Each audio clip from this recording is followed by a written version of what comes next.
কোটি কোটি টাকার বেন্টলে হঠাৎ মুম্বাইয়ের মেরিন ড্রাইভের মাঝখানে থেমে গেল, যার ফলে পিছনের গাড়িগুলির লাইন লেগে গেল এবং হর্নের শব্দে চারদিক ভরে গেল। ডামি স্যুটে একজন লোক নিচে নামল। তার পা কাঁপছিল। যখন সে একটি রোগা মেয়েকে দেখল যে তার পিঠে একটি ছোট শিশুকে নিয়ে ময়লার ক্যান থেকে প্লাস্টিকের বোতল কুড়োচ্ছিল, তার চোখ সেই দৃশ্যে এমনভাবে স্থির হয়ে গেল যেন কেউ তাকে সম্মোহিত করেছে। তার বুক খুব জোরে ধড়ফড় করছিল। সেই মেয়েটির মধ্যে এমন কিছু পরিচিত ছিল যে মুম্বাইয়ের সবচেয়ে শক্তিশালী real estate tycoon Arjun Malhotra তার চোখ সরাতে পারছিলেন না। তিনি সঙ্গে সঙ্গে তার ড্রাইভারকে গাড়িটি পাশে সরিয়ে নেওয়ার ইশারা করলেন, পিছন থেকে আসা হর্নের শব্দের পরোয়া না করে। এই আকস্মিক দেখা হওয়া কি সেই নিয়তির অংশ ছিল, যা একটি এমন সত্য প্রকাশ করতে চলেছিল যা তিনি কখনো ভাবারও সাহস করেননি? অর্জুন গাড়ি থেকে নামলেন, তার লাখ লাখ টাকার হারমেস টাইটি ঠিক করতে করতে। আগস্টের সকাল ছিল, মুম্বাইয়ে যেন আগুন ঝরছিল, কিন্তু তার কপালে জমা ঘামের ফোঁটাগুলির কোনো অনুভূতি ছিল না। তার মনে কেবল সেই রোগা মেয়েটির ছবি ছিল, যার লম্বা চুলগুলি সুন্দরভাবে বাঁধা ছিল এবং স্কুলের পুরনো ইউনিফর্মটি বহুবার ধোয়ার কারণে বিবর্ণ হয়ে গিয়েছিল। মেয়েটি আবর্জনার বাক্সে ঝুঁকে খুব মনোযোগ দিয়ে একটি একটি করে প্লাস্টিকের বোতল ও ক্যান তুলে একটি ছেঁড়া বস্তায় রাখছিল। তার পিঠে কাপড়ের একটি ঝুলিতে একটি প্রায় বছরের শিশু ঘুমাচ্ছিল। তার মাথাটি দিদির কাঁধে হেলান দেওয়া ছিল। এ দৃশ্য অর্জুনের বুকে একটি তীব্র ঘুষির মতো আঘাত করল, যার ফলে তাকে ভারসাম্য বজায় রাখার জন্য গাড়ির সাহায্য নিতে হলো। মেয়েটি একটি আবর্জনার ক্যান থেকে অন্য ক্যান পর্যন্ত দ্রুত যাচ্ছিল। তাকে যে কেউ দেখছে সে সম্পর্কে তার সামান্য ধারণা ছিল না। অর্জুন চুপচাপ তাকে দেখতে থাকলেন। তার হৃদয় আরও স্পষ্ট হল যখন তিনি দেখলেন যে মেয়েটি তপ্ত ফুটপাতে খালি পায়ে হাঁটছে। তার পুরনো রাবারের চটিগুলি বস্তার সাথে বাঁধা ছিল। সম্ভবত সেগুলিকে সে কেবল তখনই পরত যখন খুব প্রয়োজন হতো। মেয়েটির বয়সের বেশি মনে হচ্ছিল না, কিন্তু তার চেহারায় বয়সের তুলনায় বেশি বুদ্ধি ছিল, যা তাকে কারোর স্মৃতি মনে করিয়ে দিল। না, এটা হতে পারে না। তার মেয়ে তার মায়ের সাথে বিলাসবহুল জীবনযাপন করছে। সে কি করে এই আবর্জনা কুড়োনো মেয়ে হতে পারে? যখন মেয়েটি রাস্তা পার হওয়ার জন্য ঘুরল, অর্জুন চমকে উঠলেন। তার উঁচু কপালে ডান দিকে একটি ছোট চাঁদের মতো দাগ ছিল, ঠিক তেমনই দাগ যা তার মেয়ের বয়সে সাইকেল থেকে পড়ে যাবার সময় হয়েছিল। স্মৃতিগুলি বন্যার মতো উথলে উঠল। ছোট্ট মায়ের কান্না, তার কপাল থেকে রক্ত ঝরছিল এবং তিনি নিজেই তাকে কোলে তুলে হাসপাতালে ছুটে গিয়েছিলেন। বাবা, খুব ব্যথা হচ্ছে। তার ছোট্ট কণ্ঠস্বর আজও তার কানে বাজছে। তিনি প্রতিশ্রুতি দিয়েছিলেন যে তিনি সবসময় তাকে রক্ষা করবেন, তাকে কখনো কষ্ট পেতে দেবেন না। কিন্তু মেয়েটি রাস্তা পার হয়ে গিয়েছিল। তবে রাস্তার মাঝখানে তার হয়তো মনে হলো যে কেউ তাকে দেখছে। সে ঘুরল। তার পরিষ্কার কিন্তু সতর্ক চোখ সরাসরি অর্জুনকে দেখল, মাত্র এক মুহূর্তের জন্য। কিন্তু এটি তার জন্য যথেষ্ট ছিল যে এই চোখ দুটি মায়ার বড় বড় গোল চোখ এবং লম্বা ঘন পলক, তার মেয়ের চোখ। সময় যেন সেই মুহূর্তে থেমে গেল। বাবা মেয়ে কিছু মিটার দূরত্ব থেকে একে অপরকে দেখছিলেন, কিন্তু এই দূরত্ব বছরের বিচ্ছেদের খাদের মতো লাগছিল। মেয়েটি ঘাবড়ে গিয়েছিল বলে মনে হলো। সে তাড়াতাড়ি তার পিঠে বাঁধা ঝুলিটি ঠিক করল এবং দ্রুত রাস্তার অন্যদিকে চলে গেল। দাঁড়াও মা! অর্জুন তার পিছু ছুটলেন, কিন্তু গাড়ির ভিড় তাকে থামিয়ে দিল। তিনি অসহায়ভাবে দাঁড়িয়ে রইলেন এবং মেয়েটিকে একটি ছোট গলির মধ্যে অদৃশ্য হতে দেখলেন। তার বুক ঢোলের মতো বাজছিল, মাথায় হাজারো প্রশ্ন ঘুরছিল। এ কি মায়া ছিল? কিন্তু এটি কি করে হতে পারে? প্রিয়া তার মেয়েকে এমন দারিদ্র্যের মধ্যে থাকতে দিতে কি করে পারে? নাকি এটি কেবল একটি অদ্ভুত কাকতালীয় ঘটনা? কিন্তু সেই দাগ, সেই চোখ। যখন তিনি তার বেন্টলের কাছে ফিরে এলেন, তিনি ফুটপাতে কিছু পড়ে থাকতে দেখলেন। একটি পুরনো ছবি, যা হয়তো সেই মেয়েটির পকেট থেকে পড়ে গিয়েছিল। তিনি ঝুঁকে সেটি তুলে নিলেন এবং তার পুরো শরীরে যেন বিদ্যুৎ খেলে গেল। এটি ছিল একটি পুরনো পারিবারিক ছবি, যাতে তিনি, প্রিয়া, বছরের মায়া এবং কোলে বছরের রোহান ছিল। ছবিটি পুরনো এবং কিনারাগুলি ছেঁড়া ছিল, কিন্তু চারজনের মুখেই আনন্দের হাসি স্পষ্ট দেখা যাচ্ছিল। তার সেই মুহূর্তটি স্পষ্ট মনে ছিল। মায়ার জন্মদিন প্রথমবারের মতো পালন করা হচ্ছিল। সে 2.5 বছরের এবং সারা পরিবার হাসি খুশিতে উদযাপন করছিল। তার হাতে ছিল প্রিয়ার টকটকে লাল গাড়ি। ছোট্ট মায়া তার দাদাকে বলতে চেয়ে তাকে ডাকছিল, বাবা, তোমার গাড়ি কেমন লাগছে? আর অর্জুন আব ধোবাচিক ঠোঁটে রুকিয়ে ভুরু তুলে সেই ছবিটা তুলেছিলে। রোহানের প্রথম জন্মদিন। যখন তাদের পরিবার সম্পূর্ণ ছিল, যখন তিনি তার ইচ্ছা এবং উচ্চাকাঙ্ক্ষার জন্য সবাইকে প্রতারণা করেননি। ফোনের ঘণ্টা বাজল, তাকে বর্তমানে ফিরিয়ে আনল। স্যার, আপনি কোথায়? সবাই আধ ঘন্টা ধরে আপনার জন্য অপেক্ষা করছে। এই কোটির চুক্তিটি খুব জরুরি। অ্যাসিস্ট্যান্টের উদ্বিগ্ন কণ্ঠস্বর এলো। অর্জুন হাতে থাকা ছবিটির দিকে তাকালেন এবং তারপর সেই গলির দিকে তাকালেন যেখানে মেয়েটি অদৃশ্য হয়ে গিয়েছিল। মিটিং বাতিল করে দাও, আমার এর থেকেও জরুরি কাজ আছে, তিনি বললেন। তার কণ্ঠস্বর কাঁপছিল। কিন্তু স্যার, আমি বললাম বাতিল করে দাও, তিনি রাগের সাথে বললেন এবং ফোন কেটে দিলেন। বহু বছরে প্রথমবারের মতো টাকা এবং চুক্তি তার অগ্রাধিকার ছিল না। তাকে সত্য খুঁজে বের করতে হবে। তাকে জানতে হবে যে সে কি তার মেয়ে ছিল, এবং যদি হ্যাঁ, তবে মায়া কেন এমন করুণ পরিস্থিতিতে বাস করছিল। অর্জুন তার বিশাল অফিসে বসেছিলেন, যেখান থেকে পুরো শহর দেখা যেত, কিন্তু তার মন বছর আগের ঘটনাগুলিতে ঘুরছিল। পারিবারিক ছবিটি তার সামনে রাখা ছিল, যা তাকে সেই জিনিসটির যন্ত্রণাদায়ক স্মৃতি মনে করিয়ে দিচ্ছিল যা তিনি হারিয়েছিলেন। যখন তার কেরিয়ার আকাশ ছুঁয়েছিল, তিনি তার নিজের ইচ্ছাকে তার বিবেকের ওপর প্রাধান্য দিতে দিয়েছিলেন। তানিয়া, তার তরুণ এবং সুন্দরী সেক্রেটারি, মিষ্টি মিষ্টি কথার সাথে ঠিক তখনই তার জীবনে এসেছিল যখন প্রিয়া শিশুদের যত্ন নিতে নিতে ক্লান্ত হয়ে পড়েছিলেন।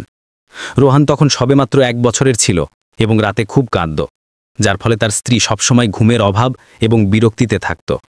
তিনি এটিকে তার প্রতারণার অজুহাত বানিয়ে নিলেন। এত দেরি করে এলে? রোহান এইমাত্র ঘুমিয়েছে, প্রিয়া বলল। তার মুখ ঘুমের অভাবে ফোলা ছিল। তিনি কোনো উত্তর দিলেন না। তানিয়ার পারফিউমের গন্ধ এখনও তার কোটে ছিল।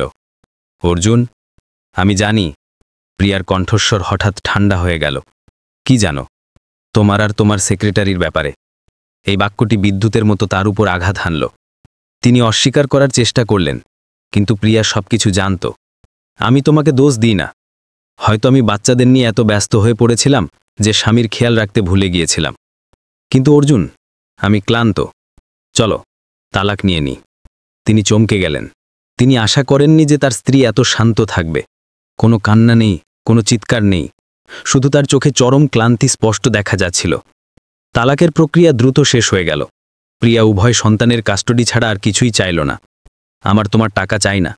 আমি নিজে উপার্জন করে আমার বাচ্চাদের মানুষ করতে পারি। শুধু আমার আর আমার বাচ্চাদের জীবনে আর কখনো হস্তক্ষেপ করো না। তিনি রাজি হয়ে গেলেন। কিছুটা স্বস্তি অনুভব করলেন যে তাকে তার সম্পত্তির ভাগ দিতে হবে না। সেই সময় তিনি ভেবেছিলেন যে প্রিয়া বোকা, যে তার অধিকারের জন্য লড়তে জানে না। এখন পিছন ফিরে দেখলে তার মনে হয় যে বোকা তো তিনিই ছিলেন, যিনি সবচেয়ে মূল্যবান জিনিসগুলি হারিয়েছিলেন। তালাকের পর তিনি কাজ এবং তানিয়ার সাথে তার নতুন সম্পর্কে ডুবে গেলেন। তার রিয়েল এস্টেট সাম্রাজ্য বাড়তে লাগল। টাকা জলের মতো বইছিল। মাঝে মাঝে তার সন্তানদের কথা মনে পড়ত, কিন্তু তারপর তিনি নিজেকে এই বলে সান্ত্বনা দিতেন যে তারা তাদের মায়ের সাথেই ভালো থাকবে। তার কাছে তাদের যত্ন নেওয়ার সময় নেই। ধীরে ধীরে 2 সন্তানের ছবি তার মন থেকে অস্পষ্ট হয়ে গেল। যখন মাঝে মাঝে মনে পড়ত, তখন তিনি শুধু অ্যাকাউন্টে টাকা পাঠিয়ে দিতেন এবং ভাবতেন যে এইটুকুই যথেষ্ট। তিনি জানতেন না যে প্রিয়া সেই টাকা কখনো স্পর্শও করেনি। সেই সব কিছু বাচ্চাদের ভবিষ্যতের জন্য সঞ্চয় করে রাখা হয়েছিল। অফিসের দরজায় ধাক্কা তাকে বর্তমানে ফিরিয়ে আনল। অ্যাসিস্ট্যান্ট চিন্তিত মুখে ভিতরে এলো। স্যার, পার্টনাররা হঠাৎ মিটিং বাতিল করায় খুব রেগে গেছেন। তারা হুমকি দিচ্ছে। তাদের আমাকে নিয়ে চিন্তা করতে দাও। অর্জুন মাঝপথে কথা কেটে দিলেন। তুমি আমার জন্য একটি তদন্ত করো। খুঁজে বের করো যে আমার প্রাক্তন স্ত্রী প্রিয়া এই মুহূর্তে কোথায় থাকে, কি করে। অ্যাসিস্ট্যান্ট হতবাক ছিল, কিন্তু সে জিজ্ঞেস করার সাহস পায়নি। চুপচাপ নোট নিল এবং বাইরে চলে গেল। অর্জুন জানতেন যে এই কাজ সহজ হবে না। প্রিয়া সবসময় একজন ব্যক্তিগত ব্যক্তি ছিল। তালাকের পর সে তার এবং সমস্ত যৌথ বন্ধুদের সাথে সমস্ত সম্পর্ক ছিন্ন করে দিয়েছিল। পরের দিন সকালে তদন্ত রিপোর্ট তার টেবিলের ওপর ছিল। রিপোর্টের বিষয়বস্তু অর্জুনকে আকাশ থেকে মাটিতে ফেলে দিল। প্রিয়ার চাকরি চলে গিয়েছিল যখন সে যে কোম্পানিতে অ্যাকাউন্ট্যান্ট ছিল সেটি দেউলিয়া হয়ে গেল। এর ঠিক পরে তার মা শ্রীমতী কমলা দেবীর স্ট্রোক হল, যার চিকিৎসায় লাখ লাখ টাকা খরচ হল। প্রিয়া তার মায়ের চিকিৎসার জন্য নিজের বাড়ি গাড়ি বিক্রি করে দিল এবং সব জায়গা থেকে ধার নিল। এই মুহূর্তে 3 মাস সন্তান ঘাটকোপারের একটি সংকীর্ণ ভাড়াঘরে বাস করছে। সবচেয়ে বেদনাদায়ক ছিল রিপোর্টের শেষ লাইনটি। কিছু লোক প্রিয়ার মেয়েকে টাকা উপার্জনের জন্য বাজারের আশেপাশে আবর্জনা কুড়াতে দেখেছে। অর্জুন হঠাৎ দাঁড়িয়ে গেলেন। তার দামি ঘোরানো চেয়ারটি পিছনে পড়ে গেল। তিনি যা পড়ছিলেন তা বিশ্বাস করতে পারছিলেন না। তার মেয়ে, তার ছোট্ট রাজকুমারী, যাকে তিনি এত আদর করতেন, এখন বেঁচে থাকার জন্য আবর্জনা করছে। প্রিয়ার উপর রাগ হলো। সে সাহায্যের জন্য তার সাথে যোগাযোগ করল না কেন? সে তার মেয়েকে এত কষ্ট সহ্য করতে দিল কেন? কিন্তু তারপর তার মনে পড়ল যে তিনিই তাদের জীবনে হস্তক্ষেপ না করার জন্য রাজি হয়েছিলেন। তিনিই পরিবারের বদলে তানিয়া এবং কেরিয়ারকে বেছে নিয়েছিলেন। তিনিই গত বছর ধরে তার সন্তানদের ছেড়ে দিয়েছিলেন। সেই সন্ধ্যায় অর্জুন নিজের গাড়ি চালিয়ে ঘাটকোপাড়ের সেই গরিব বস্তিতে পৌঁছালেন। সংকীর্ণ গলি এত সরু ছিল যে গাড়ি ভিতরে যেতে পারছিল না। তাকে তার গাড়ি বাইরে পার্ক করে হেঁটে যেতে হলো। নর্দমা থেকে আসা দুর্গন্ধ এবং শ্রমিকদের জীবনের শব্দ তাকে অস্বস্তিতে ফেলে দিল। কিন্তু এই সমস্ত বিরক্তি তখন উধাও হয়ে গেল যখন তিনি ঘর নম্বর 8-এর সামনে দাঁড়ালেন, যেখানে রিপোর্ট অনুসারে প্রিয়ার পরিবার থাকত। ভিতর থেকে একটি মেয়ের কান্নার আওয়াজ আসছিল। মা, তুমি মরে যেও না, আমি তোমার চিকিৎসার জন্য টাকা রোজগার করব। এটি মায়ার কণ্ঠস্বর ছিল। কোনো ভুল হতে পারে না। অর্জুনের বুক যেন থেমে গেল। তিনি বাইরেই দাঁড়িয়ে রইলেন। দরজা ঢোকার সাহস পেলেন না। দিদি, কেঁদো না, মা ঠিক হয়ে যাবে। একটি ছোট ছেলের ফিসফিস করে বলা আওয়াজ এলো। রোহান, তার ছেলে। মায়া, মা, আমি ঠিক আছি, শুধু একটু ক্লান্ত। প্রিয়ার দুর্বল কণ্ঠস্বর এলো, যাতে কাশিও ছিল। দরজার ফাটল দিয়ে তিনি দেখলেন যে ঘরটি সবেমাত্র বর্গমিটার হবে। একটি পুরনো কাঠের খাটে একজন বৃদ্ধ মহিলা অচেতন হয়ে শুয়েছিলেন, হয়তো প্রিয়ার মা। ঘরের এক কোণে একটি মাদুর পাতা ছিল, যেখানে প্রিয়া শুয়েছিল। তার মুখ ফ্যাকাশে হয়ে গিয়েছিল এবং মায়া তার পাশে হাঁটু গেড়ে বসে তার অশ্রু মুছছিল। অর্জুন পিছিয়ে গেলেন। তার পা কাঁপছিল। তিনি ভিতরে ঢুকতে চাইছিলেন, তার সন্তানদের জড়িয়ে ধরতে চাইছিলেন, পুরো পরিবারকে অবিলম্বে হাসপাতালে নিয়ে যেতে চাইছিলেন। কিন্তু তার কি অধিকার ছিল বছর ধরে তাদের ছেড়ে যাওয়ার পর তিনি কে হন হঠাৎ আবির্ভূত হওয়ার? ফোন বাজল। তানিয়ার ফোন ছিল। আপনি কোথায়? আজকের রাতের পার্টিটি খুব জরুরি। কিছু বড় অফিসার আসছেন। তিনি ফোন কেটে দিলেন এবং আর কিছুই শুনতে চাইলেন না। সেই জীর্ণ ভাড়াঘরটিকে আরও একবার দেখে তিনি এই দৃঢ় সংকল্প নিয়ে ঘুরলেন যে তাকে কিছু করতে হবে, তার পরিবারকে বাঁচাতে হবে, তারা এখন তাকে আপন মনে করুক বা না করুক। অর্জুন ভাড়াঘরের দরজার সামনে দাঁড়িয়েছিলেন। তার বুক এত জোরে ধড়ফড় করছিল যেন ফেটে বাইরে বেরিয়ে আসবে। সংকীর্ণ অন্ধকার গলি, নর্দমা থেকে ওঠা তীব্র দুর্গন্ধ তাকে তার নাক বন্ধ করতে বাধ্য করল। ভাড়াঘরগুলি থেকে প্রবাহিত নোংরা জল গলির মাঝখানে একটি কালো স্রোত তৈরি করছিল। কোণে ইঁদুর দৌড়ানোর শব্দ, পাশের ঘর থেকে বাচ্চাদের কান্নার আওয়াজ, গলির শেষে কোনো স্বামী স্ত্রীর ঝগড়ার আওয়াজ। এই সব দারিদ্র্যের এমন এক সঙ্গীত ছিল যা তিনি কখনো কল্পনাও করেননি যে তার সন্তানরা এর মধ্যে থাকবে। কিছুক্ষণ ইতস্তত করার পর তিনি দরজা ঠোকার সিদ্ধান্ত নিলেন। হালকা ধাক্কার আওয়াজ শান্ত গলিতে প্রতিধ্বনিত হল। কে? মায়ার সতর্ক কণ্ঠস্বর ভিতর থেকে এলো। মা, আমি অর্জুন আঙ্কেল, তোমার মায়ের একজন পরিচিত। তিনি তোতলালেন। তিনি কে হন তা বলার সাহস হল না। দরজাটি সামান্য খুলল এবং ফাটল দিয়ে মায়ার রোগা মুখটি দেখা গেল। দরজার সামনে দাঁড়ানো লোকটিকে চিনে তার বড় বড় গোল চোখ বিস্ময় বড় হয়ে গেল। বাল্বের হলুদ দুর্বল আলোয় অর্জুন তার মেয়ের করুণ অবস্থা স্পষ্টভাবে দেখলেন। গাল বসে যাওয়া, চোখের নিচে কালো দাগ, ঠোঁট শুকনো এবং ফাটা, দীর্ঘদিনের অপুষ্টির লক্ষণ। পুরনো স্কুলের ইউনিফর্মে অনেক জায়গায় তালি লাগানো ছিল, কলার ঘষে ছিঁড়ে গিয়েছিল। আপনি আপনি মায়া বাক্যটি শেষ করতে পারল না, কিন্তু তার চোখ সব বলে দিল। সে তার বাবাকে চিনতে পেরেছিল। আমি কি ভিতরে আসতে পারি? অর্জুন অনুরোধ করলেন। মায়া কিছুক্ষণ চুপচাপ দাঁড়িয়ে রইল, যেন ভাবছে। সেই নীরবতার মুহূর্তে তিনি মুবরার ঠোকাঠুকির আওয়াজ শুনলেন, যা একটি বিষণ্ণ ঝনঝন শব্দ তৈরি করছিল। দিদি, এই টাকা দিয়ে কি আমাদের দুজনের জন্য খাবার আসবে? রোহানের কণ্ঠস্বর এলো, নিষ্পাপ কিন্তু চিন্তায় ভরা। আসবে ভাই, আমি কাল আরও আবর্জনা কুড়াব। মায়া ক্লান্ত কণ্ঠে উত্তর দিল। সে অর্জুনের দিকে ঘুরল। তার চোখে স্পষ্টতই প্রতিরক্ষার ভাব ছিল। আমার মায়ের আপনাকে দরকার নেই। বছরের বয়সের তুলনায় কঠোর কণ্ঠস্বর তার হৃদয়ে একটি কাঁটা বিধিয়ে দিল। মায়া, আমি শুধু... আপনি আমার বাবা নন, আমার বাবা মারা গেছেন। মায়া রাগের সাথে বলল এবং দরজা বন্ধ করতে শুরু করল। কিন্তু ঠিক সেই সময় ভিতর থেকে প্রিয়ার তীব্র কাশির আওয়াজ এলো, যার সাথে রোহানের কান্নার আওয়াজও মিশে গেল। কাশি থামছিল না, সাথে শ্বাসরোধের আওয়াজও আসছিল, যেন সে বমি করতে চাইছে। মায়া ঘাবড়ে গিয়ে পিছনে ঘুরল, যার ফলে অর্জুনকে ভিতরের দৃশ্য দেখার জন্য পর্যাপ্ত জায়গা মিলল। তিনি নিজেকে থামাতে পারলেন না এবং ঘরে ঢুকে পড়লেন। সংকীর্ণ ঘরটি তার কল্পনার চেয়েও খারাপ ছিল।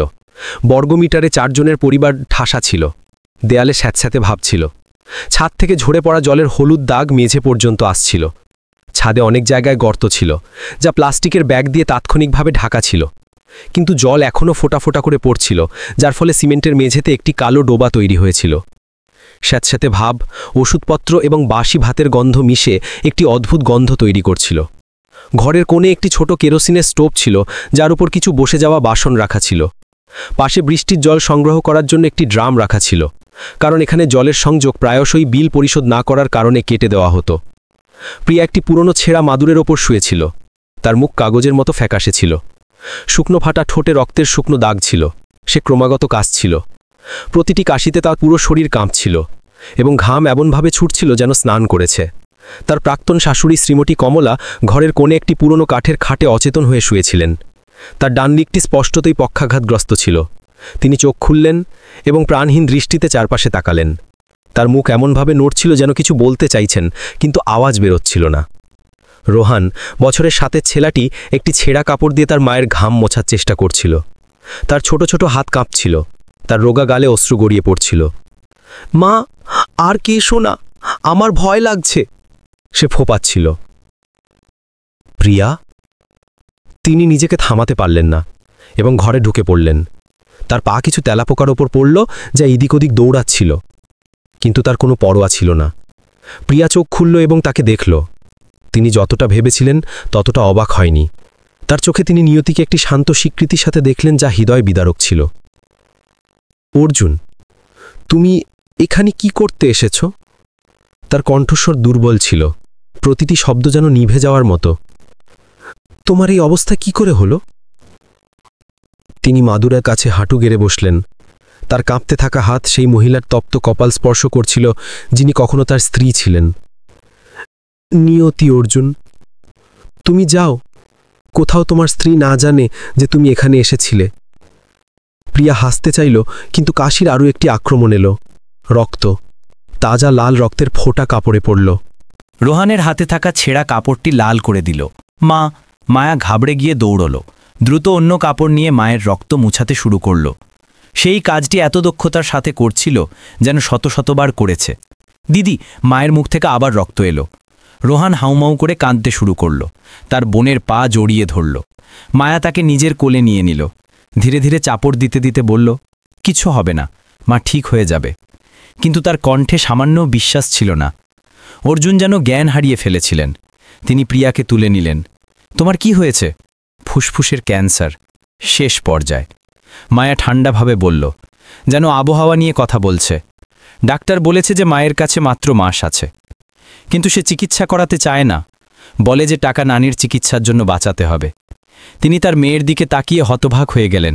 তার বয়স মাত্র বছর ছিল, কিন্তু সে তার মায়ের মৃত্যুর সম্পর্কে এমনভাবে কথা বলছিল যেন এটি একটি স্পষ্ট সত্য, যা সে অনেক আগেই স্বীকার করে নিয়েছে।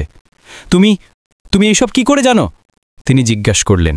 তার কণ্ঠস্বর ভারী হয়ে এলো। মায়া মৃদু হাসল। কারণ আমি মায়ের সাথে ডাক্তারের কথা শুনতে গিয়েছিলাম। মা চায়নি যে আমি জানি, কিন্তু আমি এখন আর শিশু নই। এই বাক্যটি তার হৃদয়ে ছুরির মতো বিঁধল।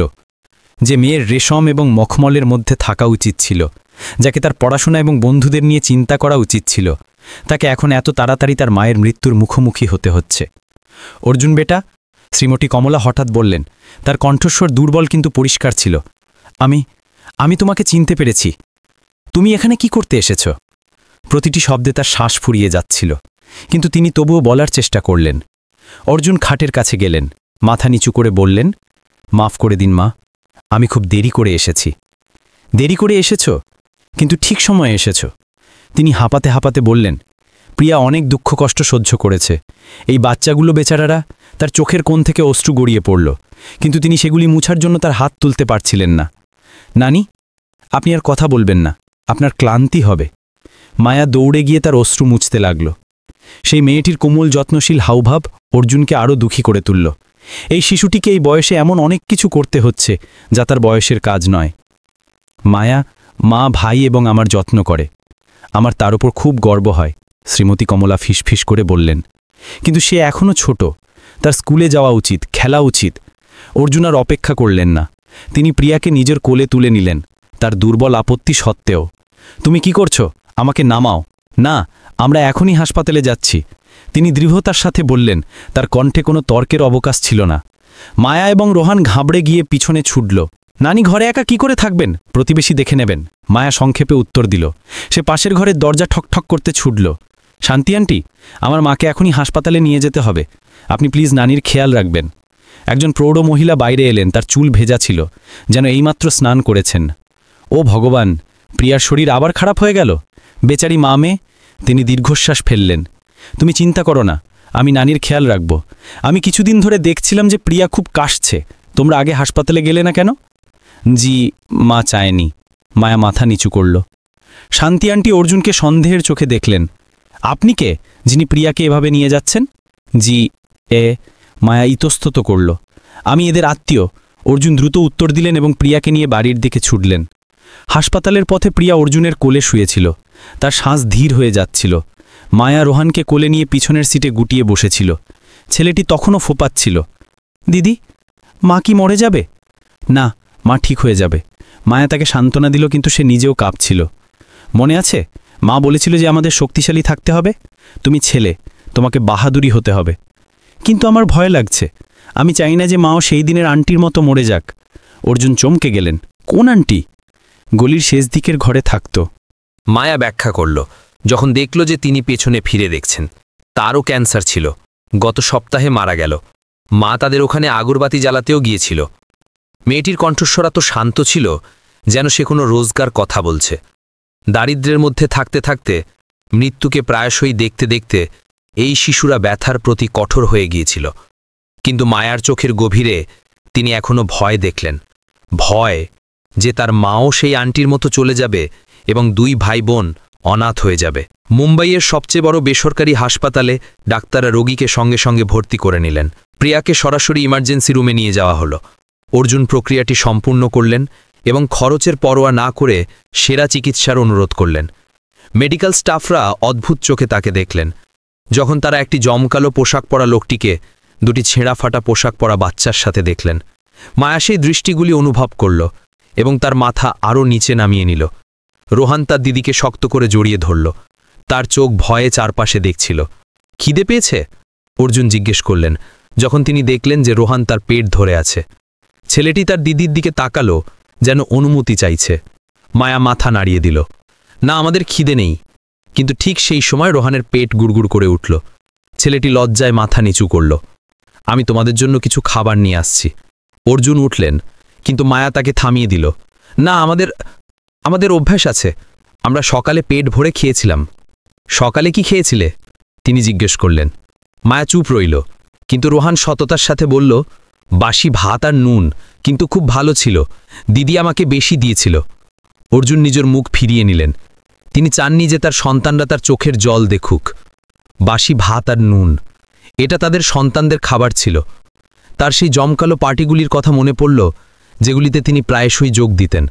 সেই দামি খাবারগুলি যা নষ্ট হয়ে যেত যখন তার সন্তানরা নুন আর ভাত খাচ্ছিল। আমি খাবার আনতে যাচ্ছি, এটা কোনো ভিক্ষা বা দান নয়, এটা একজন বাবার দায়িত্ব, তিনি কঠোরভাবে বললেন এবং মায়াকে প্রতিবাদ করার সুযোগ না দিয়ে চলে গেলেন। যখন তিনি খাবারের ট্রে নিয়ে ফিরে এলেন, তখন দুই ভাই বোন চেয়ারে একে অপরের উপর হেলান দিয়ে বসেছিল। মায়া রোহানকে নিজের কোলে নিয়ে রেখেছিল এবং ধীরে ধীরে একটি পরিচিত সুর গাইছিল, সেই একই সুর যা প্রিয়া তার সন্তানদের জন্য গাইত। আজা নিদিয়া রানী আজা, মেরে মুন্নে কো সুলা যা। সেই মেয়েটির পরিষ্কার কিন্তু বিষণ্ণ কণ্ঠস্বর আশেপাশের অনেক লোককে ঘুরে তাকাতে বাধ্য করল। রোহান তার দিদির কোলে ঘুমিয়ে পড়েছিল, তার গালে অশ্রুর দাগ তখনও শুকায়নি। খেয়ে নাও। অর্জুন খাবারের ট্রে নিচে রাখলেন। মায়া গরম সুগন্ধযুক্ত খাবারের দিকে তাকালো। মেয়েটি তার থুতু গিলল, কিন্তু তবুও মাথা নাড়িয়ে দিল, আমার খিদে নেই। মায়া, জিদ করো না, তোমাকে মা এবং ভাইয়ের যত্ন নেবার জন্য শক্তি দরকার, তিনি গম্ভীর কণ্ঠে বললেন। মায়া তার দিকে তাকালো, তার চোখে সেই ব্যক্তির ক্লান্তির ঝিলিক ঝলক ছিল যে অনেক দিন ধরে নিজেকে সামলে রেখেছিল। আপনি বুঝবেন না, গত বছর ধরে আমার মা সবকিছু নিজে সামলেছেন। এখন আপনি এসেছেন আর কাল আবার চলে যাবেন। আমাদের আবার অভ্যাস করতে হবে। আমি এটা চাই না। এই বাক্যটি অর্জুনের মুখে একটি চড়ের মতো লাগল। তার মেয়ে আশা না করতে, বিশ্বাস না করতে শিখে গিয়েছিল, যাতে সে হতাশ না হয়।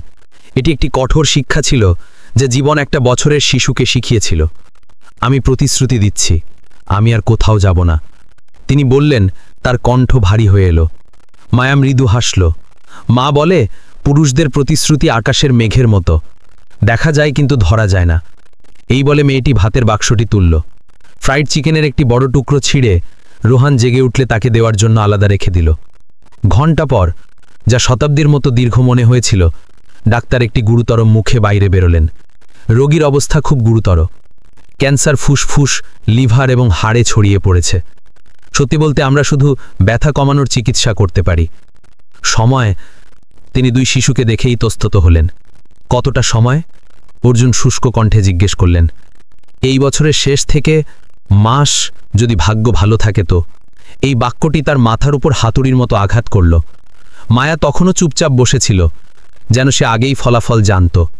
সেই রোগ নির্ণয় জেলা হাসপাতাল থেকে ডাক্তারের কাছ থেকে শুনে নিয়েছিল। রোহান পিছু বুঝতে পারল না। সে শুধু তার দিদির হাত শক্ত করে ধরেছিল। অন্য কোনো উপায় নেই, যত খরচ হোক না কেন। অর্জুন প্রায় মিনতি করে বললেন। ডাক্তার মাথা নাড়িয়ে দিলেন। আপনি আত্মীয়, আমি আপনার অনুভূতি বুঝতে পারি, কিন্তু মেডিকেল সায়েন্সেরও সীমাবদ্ধতা আছে। যদি আগে জানা যেত তো হয়তো, কিন্তু এখন অনেক দেরি হয়ে গেছে। দেরি কেন হলো? তোমরা আগে হাসপাতালে এলে না কেন? তিনি মায়ার দিকে ঘুরলেন, প্রায় চিৎকার করতে করতে। মেয়েটি মাথা নিচু করল। কারণ টাকা ছিল না। মা বলেছিল টাকা নানির চিকিৎসার জন্য বাঁচাতে হবে, এবং নিজের ভাগ্য মেনে নিয়েছিল। প্রিয়াকে অর্জুনের অনুরোধে একটি বিশেষ ঘরে স্থানান্তরিত করা হলো। জ্ঞান ফিরতেই সে বিশাল ঘর, আধুনিক যন্ত্রপাতি দেখল এবং একটি দুর্বল হাসি দিল। এসব কি করছো? অর্থের অপচয়। আমি সাধারণ ওয়ার্ডেই ঠিক ছিলাম। এখন আর কিছু বলো না, তোমার বিশ্রামের প্রয়োজন। অর্জুন তার প্রাক্তন স্ত্রীর হাত ধরলেন। সেই পাতলা হাড়ের হাত, যার ভেতরের হাড়গুলো পাতলা চামড়ার নিচে স্পষ্ট দেখা যাচ্ছিল। জানো, আমি একটা স্বপ্ন দেখেছিলাম, ফিসফিস করে বলল প্রিয়া।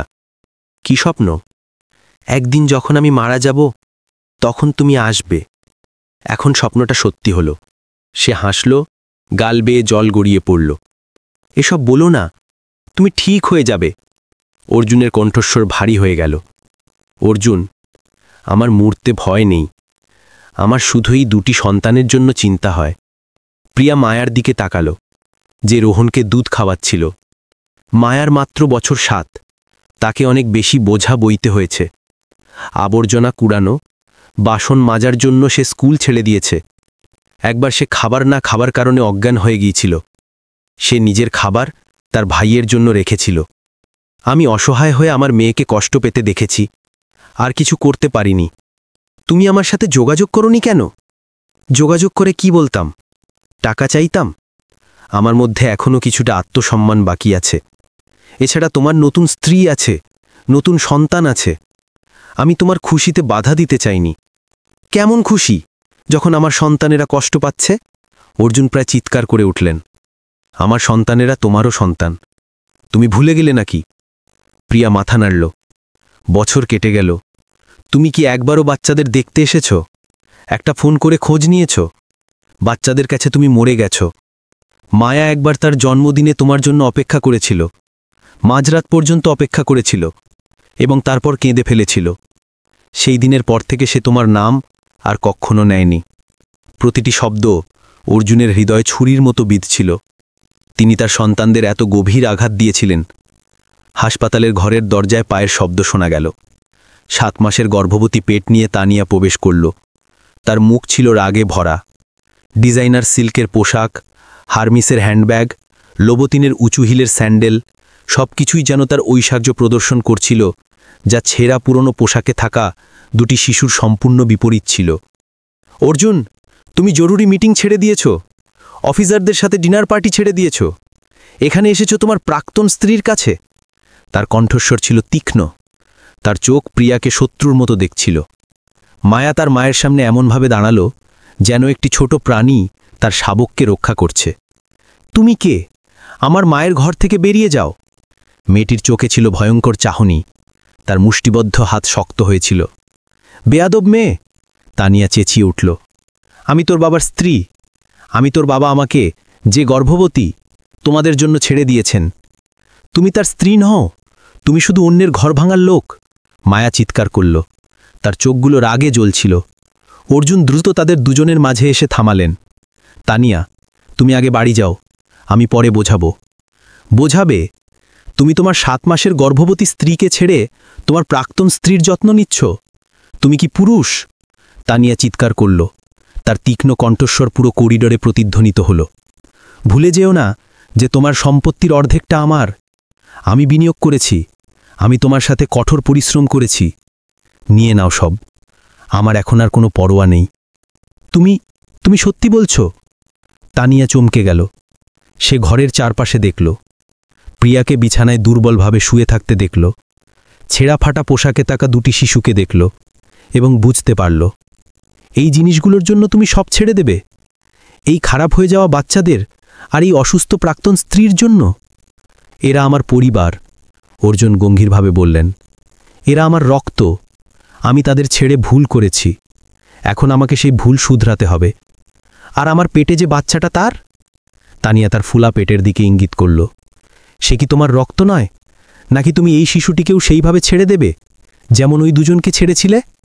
এই প্রশ্নটি অর্জুনকে নির্বাক করে দিল।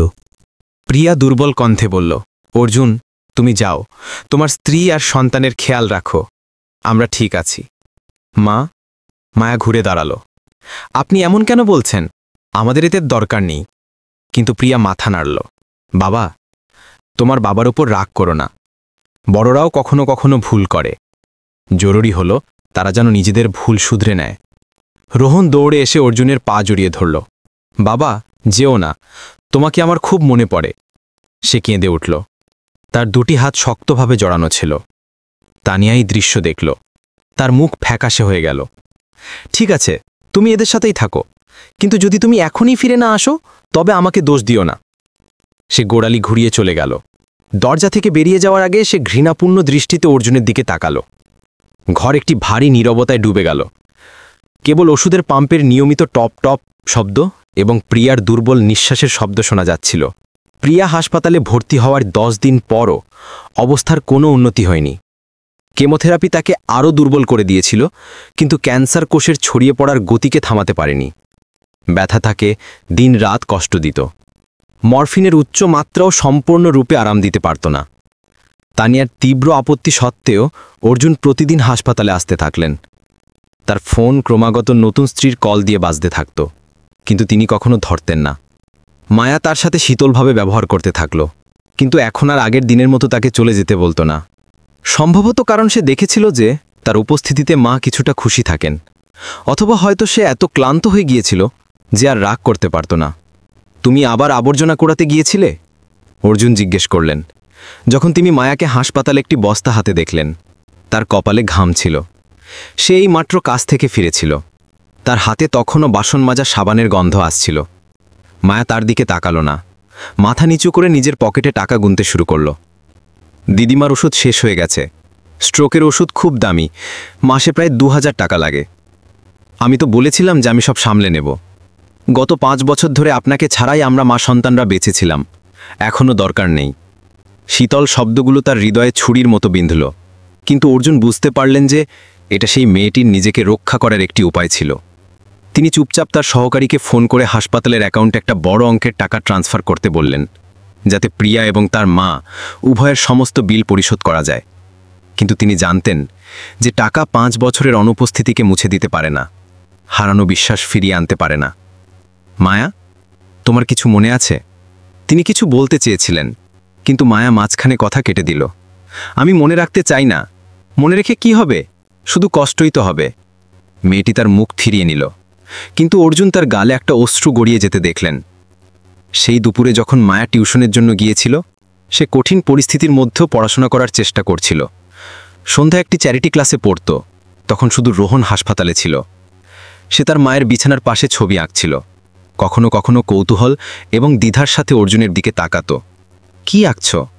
তিনি পাশে একটি চেয়ার টেনে বসার চেষ্টা করলেন। রোহন তার ড্রয়িং বুক লুকিয়ে ফেলল। কিছুক্ষণ ইতস্তত করার পর সে সেটি দেখালো। 4 জনের একটি পরিবার, 2 জন বড় এবং 2 জন ছোট। তার একটি বাড়ির সামনে হাত ধরে দাঁড়িয়েছিল। আঁকাগুলো শিশুদের মতো আঁকাবাঁকা ছিল, কিন্তু আবেগে ভরপুর ছিল। এ মা, এ মায়া দিদি, এ আমি, আর এ। ছেলেটি দ্বিধা করল। তার আঙুলটি সবচেয়ে লম্বা করে আঁকা লোকটির ছবির উপর ছিল। এ বাবা, তাই না? অর্জুন জিজ্ঞেস করলেন। তার কণ্ঠস্বর ভরে এলো। রোহন মাথা নাড়ল এবং তারপর হঠাৎ হাউমাউ করে কেঁদে উঠল। বাবাকে আমার খুব মনে পড়ে। আগে বাবা আমাকে তার পিঠে ঘোরাতেন। তিনি আমাকে ফুটবল খেলাও শিখিয়েছিলেন, কিন্তু মা বলেছিলেন যে বাবা অনেক দূরে কাজ করতে গেছেন। তিনি শিশুটিকে নিজের কোলে নিলেন। অশ্রু প্রবাহিত হতে লাগল। আমাকে মাফ করে দাও বাবা, আমাকে মাফ করে দাও বাবা, আর যেও না, আমার ভয় লাগে যে মাও বাবার মতো চলে যাবে। ছেলেটি তার কোলে ফুপিয়ে কাঁদতে থাকল। প্রিয়া চুপচাপ শুয়ে বাপ ছেলের মিলন দেখছিল। তার গালে অশ্রু গড়িয়ে পড়ছিল। সে কিছু বলতে চেয়েছিল, কিন্তু ব্যথার একটি ঢেউ উঠল, যার কারণে তাকে কাতরাতে না দেওয়ার জন্য নিজের ঠোঁট কামড়াতে হলো। ঠিক সেই সময় ঘরের দরজা সশব্দে খুলে গেল। তানিয়া 2 জন বড় দেহরক্ষী এবং একটি মধ্যবয়সী স্যুট পরা লোকের সাথে প্রবেশ করল, যে ছিল তার উকিল। অনেক হয়েছে অর্জুন মালহোত্রা, তোমাকে এখনই বেছে নিতে হবে। হয় তোমার স্ত্রী আর সন্তানের কাছে ফিরে এসো, নয়তো তালাকের কাগজে সই করো। সে জোরে চিৎকার করল। তার মুখ ছিল রাগে লাল। 7 মাসের গর্ভবতী পেটের কারণে তার হাঁটতে অসুবিধা হচ্ছিল, কিন্তু রাগ তাকে শক্তি দিচ্ছিল। আমি গর্ভবতী, আর তুমি আমাকে ছেড়ে তোমার প্রাক্তন স্ত্রীর যত্ন নিচ্ছ? তুমি কি পুরুষ? অর্জুন তাকে একটি শান্ত জায়গায় নিয়ে গেলেন। তানিয়া, শান্ত হও, আমাকে একটু সময় দাও। যখন সে মারা যাবে তখন তুমি আমার কাছে ফিরে আসবে। তানিয়া শীতল কণ্ঠে মাঝখানে কথা কেটে দিল। তুমি কি আমাকে বোকা ভাবো? ডাক্তার বলেছে যে এই মহিলা এখনো বাঁচবে, 2-3 মাস পরে মারা যাবে। আমি এত অপেক্ষা করতে পারি না। তুমি কি বলছো? অর্জুনের কানে বিশ্বাস হলো না। ভুলে যেও না যে যদি তালাক হয় তবে আমি তোমার অর্ধেক সম্পত্তি নিয়ে নেব, কোম্পানি, বাড়ি, সবকিছু। 500 কোটি টাকা নিয়ে নাও। অর্জুন ক্লান্ত স্বরে বললেন। আমার এখন আর কোনো পরোয়া নেই। তানিয়া চমকে গেল। সে আশা করেনি যে তিনি এত সহজে তার সম্পত্তি ছেড়ে দেবেন। তুমি সত্যি বলছো? ওই খারাপ হয়ে যাওয়া বাচ্চাদের আর এই অসুস্থ প্রাক্তন স্ত্রীর জন্য তুমি সব ছেড়ে দেবে? এরা আমার পরিবার, অর্জুন গম্ভীরভাবে বললেন। এরা আমার রক্ত। আমি তাদের ছেড়ে ভুল করেছি। এখন আমাকে সেই ভুল শুধরাতে হবে। আর আমার পেটে যে বাচ্চাটা? টানিয়া তার ফোলা পেটের দিকে ইঙ্গিত করল। সে কি তোমার রক্ত নয়, নাকি এই শিশুটিকেও তুমি সেভাবে ছেড়ে দেবে যেমন ওই 2 জনকে ছেড়েছিলে?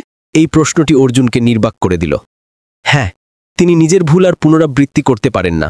তিনি আরেকটি শিশুকে পিতৃহীন বড় হতে দিতে পারেন না। কিন্তু যখন তিনি ঘরের দিকে তাকালেন, রোহনকে তার মায়ের অশ্রু মুছতে দেখলেন। মায়ের হাতে লম্বা সেলাইয়ের দাগ দেখলেন। মেয়েটি টাকার জন্য নিজের চুল কেটে বিক্রি করেছিল এবং রক্তও দিয়েছিল। তিনি জানতেন যে তাকে কি বেছে নিতে হবে।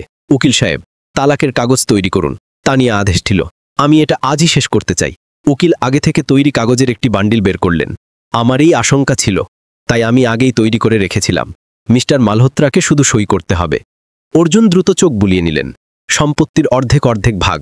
জন্মের পর সন্তানের কাস্টাডি তানিয়া পাবে। তাকে প্রতি বছর 10 কোটি টাকার ভরণ পোষণ দিতে হবে। 10 কোটি টাকা প্রতি বছর। তিনি ফ্যাকাশে হাসলেন। বাস এতটুকুই। পাস না দাও। তানিয়ার আগে বলল, আমি এর চেয়ে বেশি পাওয়ার যোগ্য, কিন্তু আমি চাই না যে আমার সন্তান এটা জেনে বড় হোক যে তার বাবা তার স্ত্রী আর সন্তানদের ছেড়ে চলে যেতে চেয়েছিল। অর্জুন আর কিছু বললেন না। তালাকের কাগজে সই করে দিলেন। তার হাত ততটা কাঁপছিল না যতটা তিনি ভেবেছিলেন, বরং তার এক অদ্ভুত স্বস্তি অনুভব হল। হয়ে গেছে, এখন তুমি যেতে পারো। তানিয়া কাগজগুলো ছিনিয়ে নিল। তার চোখ লাল ছিল।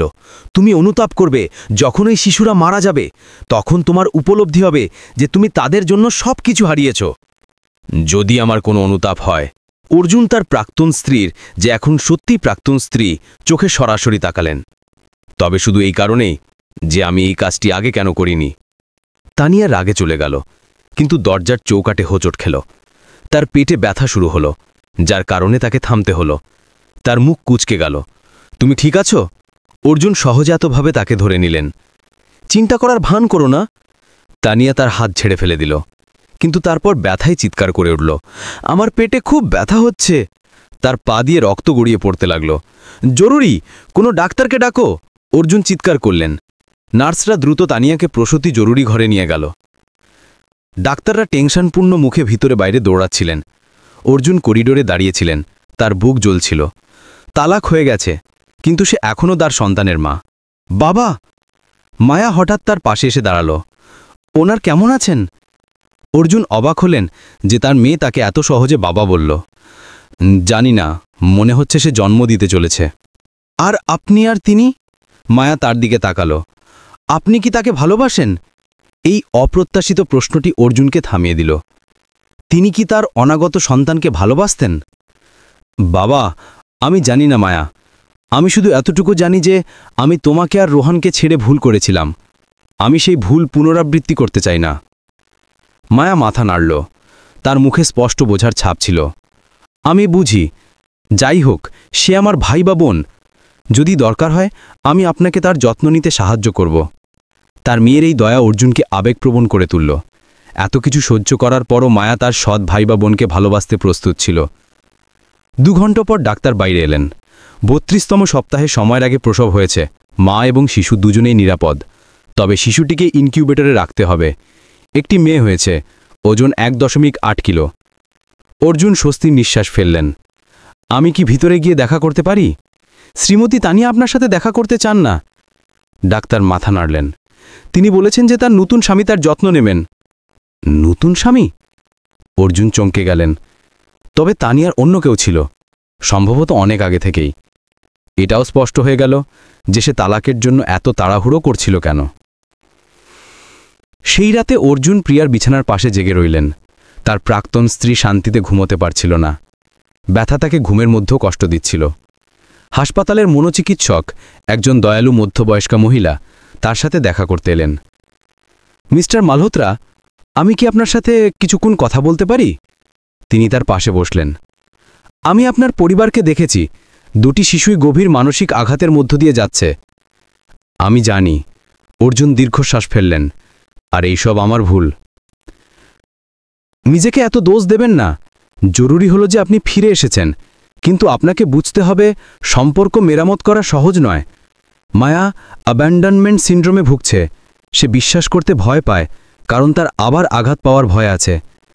আর রোহান এমন একটি পর্যায়ে আছে যেখানে তার একটি বাবার প্রতিমূর্তি দরকার, কিন্তু তাকে হারানোর ভয়ও আছে। মনোচিকিৎসক বিস্তারিতভাবে ব্যাখ্যা করলেন। আপনাকে ধৈর্য ধরতে হবে। এমন প্রতিশ্রুতি দেবেন না যা আপনি রাখতে পারবেন না। ছোট কিন্তু ক্রমাগত করা কাজগুলো বড় প্রতিশ্রুতির চেয়ে বেশি গুরুত্বপূর্ণ। মায়া চেয়ারে গুটিয়ে শুয়েছিল। তার একটি হাত তখনও মায়ের হাত ধরেছিল। রোহান গভীর ঘুমে ছিল। কখনো কখনো চমকে উঠে মা বলে ডাকত। তিনি এই ছোট পরিবারটিকে দেখলেন এবং নিজের নবজাতক কন্যার কথা ভাবলেন। একটি নিষ্পাপ প্রাণ, যে বড়দের জটিলতা সম্পর্কে কিছুই জানে না। মনোচিকিৎসক যেন তার চিন্তা ভাবনা পড়ে নিলেন। আপনি নবজাতক শিশুটির জন্য চিন্তিত? হ্যাঁ, আমি চাই না যে সে বাবার ভালোবাসা ছাড়া বড় হোক। তাহলে আপনাকে আপনার সময় ঠিকভাবে সাজাতে হবে। তবে এখন আপনার অগ্রাধিকার এই 2টি শিশু হওয়া উচিত। তারা একটি গুরুত্বপূর্ণ পর্যায়ে আছে, যেখানে তাদের আপনার সবচেয়ে বেশি প্রয়োজন। তিনি উঠলেন, তার কাঁধে চাপড় মারলেন। বাবা হওয়া সহজ নয়, বিশেষ করে যখন একাধিক দায়িত্বের মধ্যে ভারসাম্য রাখতে হয়। তবে আমার বিশ্বাস আপনি কোনো না কোনো পথ বের করে নেবেন। এই বলে তিনি চলে গেলেন, অর্জুনকে হাজারো চিন্তার সাথে একা রেখে। পরের দিন সকালে যখন অর্জুন চেয়ারে তন্দ্রাচ্ছন্ন ছিলেন, তার ফোন ভাইব্রেট হলো। একটি অজানা ঠিকানা থেকে একটি ইমেল এসেছিল। তিনি সেটি খুললেন এবং চমকে গেলেন। এটি প্রিয়ার ইমেল ছিল, যা স্বয়ংক্রিয়ভাবে পাঠানোর জন্য শিডিউল করা হয়েছিল। অর্জুন, যখন তুমি এই চিঠিটি পড়বে, সম্ভবত আমার কাছে আর বেশি সময় থাকবে না। আমি তোমাকে 2টি সন্তানকে সপার জন্য লিখছি। মায়া ঠিক তোমার মতো, শক্তিশালী কিন্তু ভালোবাসার প্রয়োজন। তাকে খুব তাড়াতাড়ি বড় হতে হয়েছে, অনেক বেশি বোঝা বইতে হয়েছে। তাকে একটি স্বাভাবিক শিশু হওয়ার সুযোগ দিও। রোহন এখনও ছোট, তার বাবার দিক নির্দেশনা দরকার। সে তোমাকে খুব মনে করে, প্রতি রাতে জিজ্ঞেস করে, বাবা কোথায়? আমি তোমাকে সব কিছু ক্ষমা করে দিয়েছি। আমার জায়গায় বাচ্চাদের ভালোবাসা দিও। আমি জানি যে তুমি তোমার নতুন স্ত্রীর সাথে সমস্যায় আছো, কিন্তু প্লিজ বাচ্চাদের জন্য তাদের একটি সুযোগ দিও। তাদের আমার মতো কষ্ট পেতে দিও না। প্রিয়া। তিনি ঘাবড়ে গিয়ে বিছানার দিকে তাকালেন। প্রিয়া সেখানেই শুয়েছিল, কিন্তু জীবন সংকেত মনিটর জোরে জোরে বিপ করছিল। হৃৎস্পন্দন দুর্বল হচ্ছিল, রক্তচাপ দ্রুত কমছিল।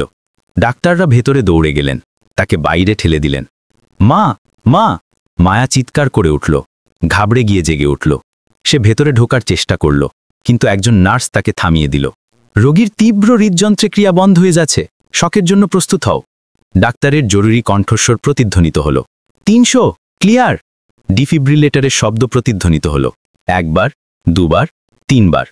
অর্জুন দুটি শিশুকে জড়িয়ে ধরলেন। তার হৃৎপিণ্ড যেন থেমে গিয়েছিল। মায়া তার কোলে হাউমাউ করে কাঁদছিল। মা, মরে যেও না, আমাকে মাফ করে দাও। আমি আর বাবার উপর রাগ করব না, মা। রোহন বুঝতে পারছিল না কি হচ্ছে। সে শুধু তার বোনকে জড়িয়ে ধরে কাঁদতে শুরু করল। কিছু হবে না মায়ের, কিছু হবে না। অর্জুন সান্ত্বনা দিলেন, কিন্তু তার নিজের কথাই বিশ্বাস ছিল না। এটি সেই মুহূর্ত ছিল যখন তাকে সিদ্ধান্ত নিতে হতো, থাকা নাকি যাওয়া, অতীত বেছে নেওয়া নাকি ভবিষ্যৎ, পুরনো প্রেম ও সম্পর্ক বেছে নেওয়া নাকি নতুন দায়িত্ব। ঠিক সেই সময় তানিয়ার ফোন এলো। তার কণ্ঠস্বর দুর্বল ছিল। অর্জুন, আমি এইমাত্র একটি মেয়ে জন্ম দিয়েছি।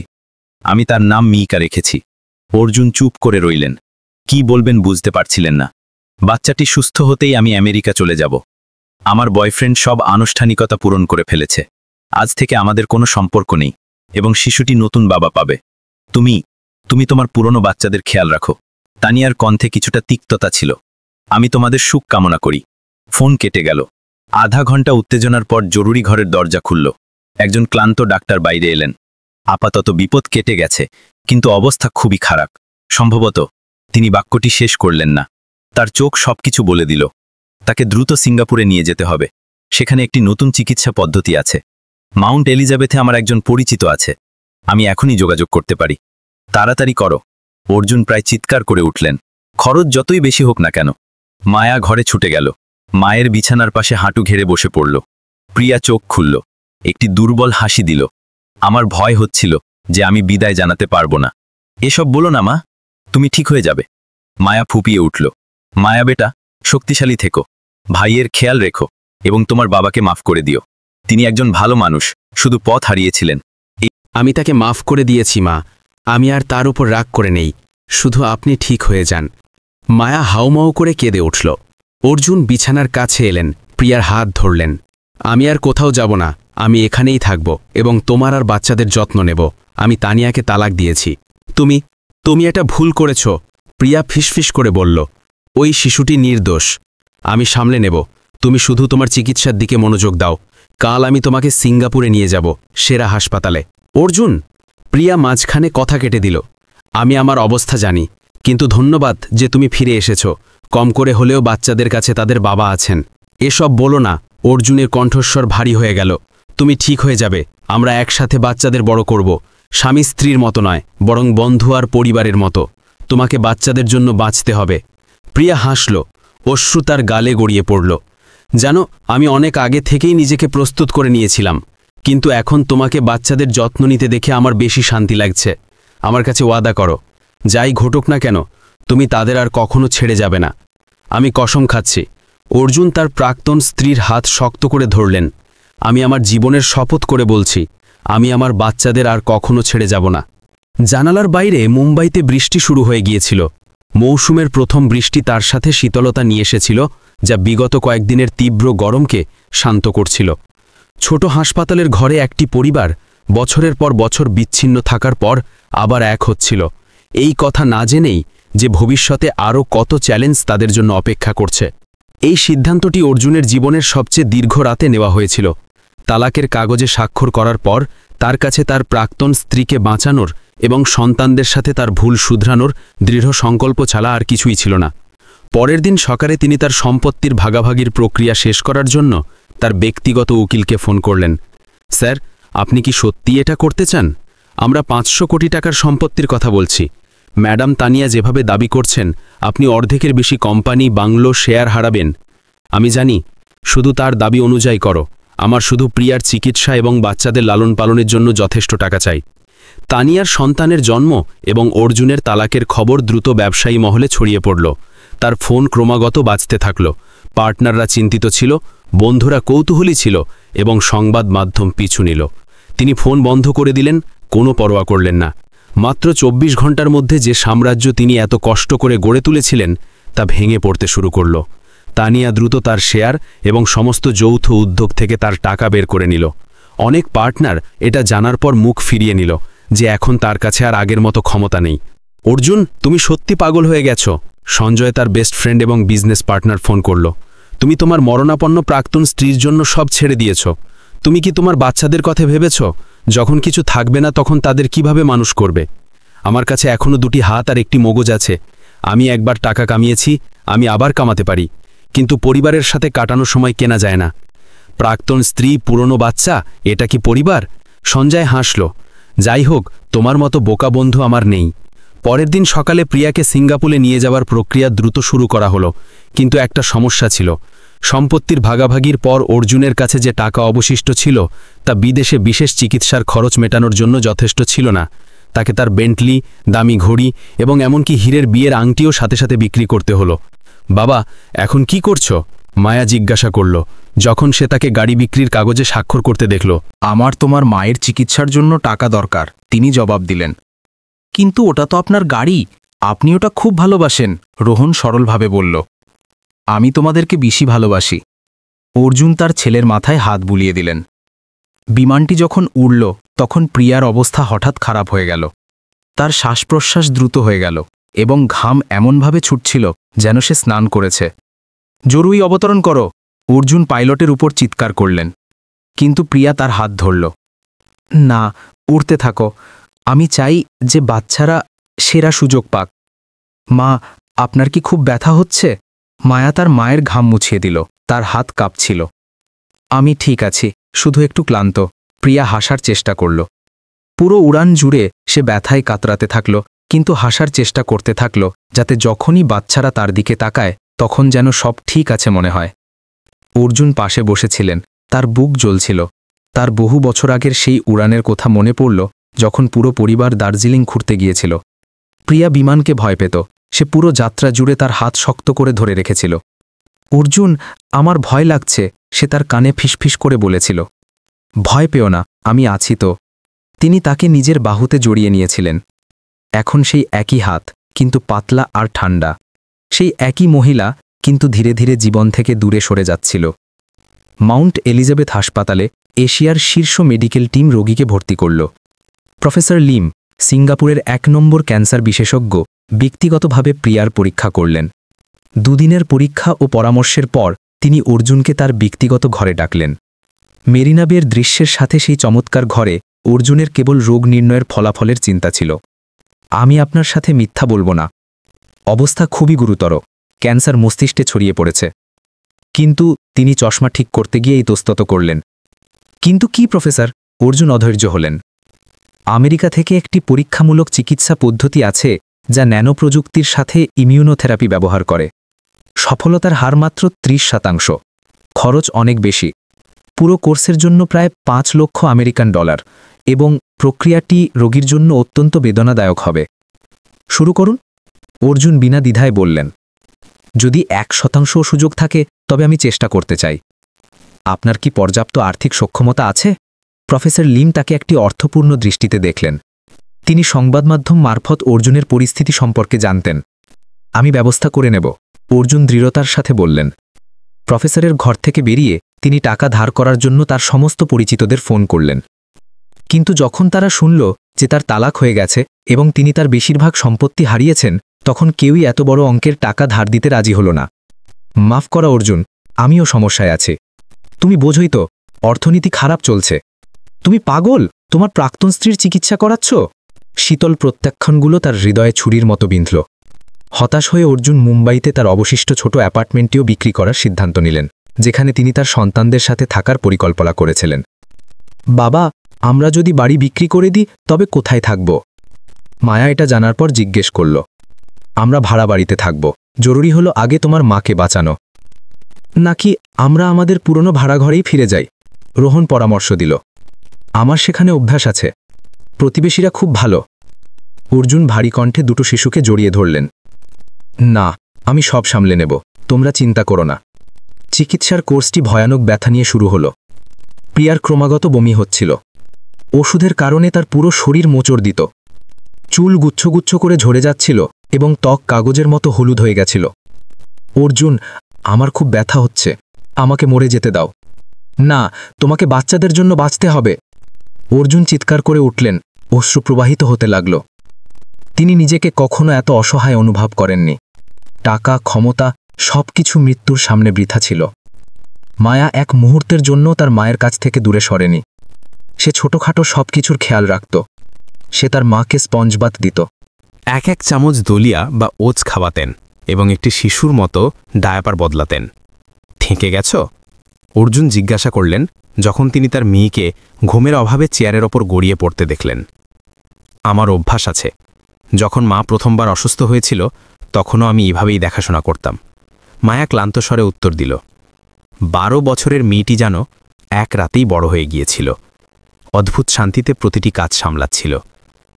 বেটা, আমাকে করতে দাও, তুমি রুহানের খেয়াল রাখো, ওর বাড়ির কথা খুব মনে পড়ছে।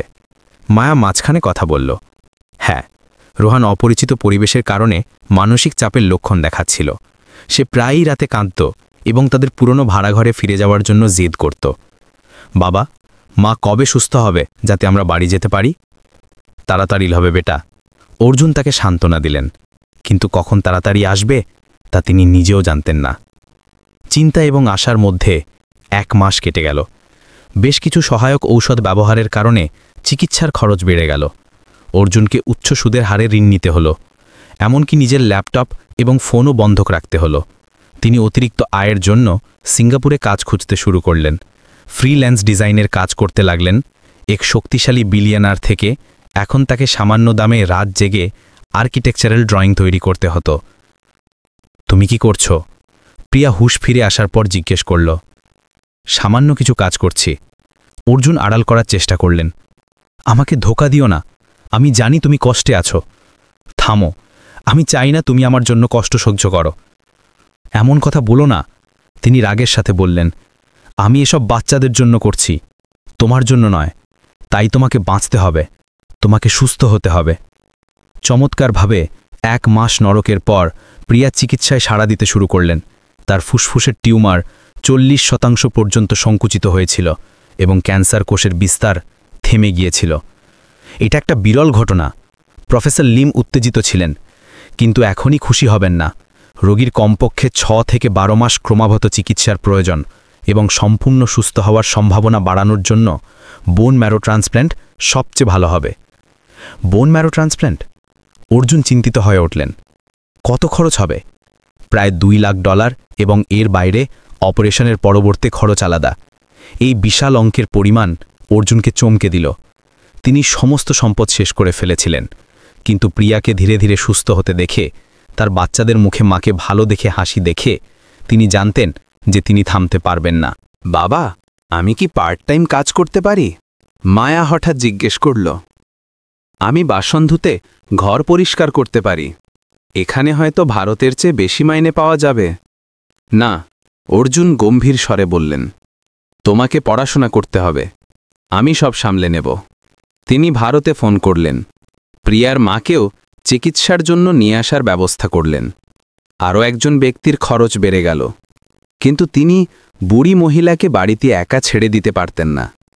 শ্রীমতী কমলা যদিও অর্ধেক শরীর থেকে পক্ষাঘাতগ্রস্ত ছিলেন, কিন্তু মানসিকভাবে সজাগ ছিলেন। নিজের মেয়েকে দেখে তিনি কান্নায় ভেঙে পড়লেন। বেটা, তুই কত রোগা হয়ে গেছিস। আমি ভেবেছিলাম আমি তোকে আর কোনো দিন দেখতে পাব না। তিনি কাঁপতে কাঁপতে প্রিয়ার হাত ধরলেন। কেঁদো না মা, আমি এখন ঠিক হচ্ছি। প্রিয়া সান্ত্বনা দিলেন, যদিও তিনি নিজেও তখনও দুর্বল ছিলেন।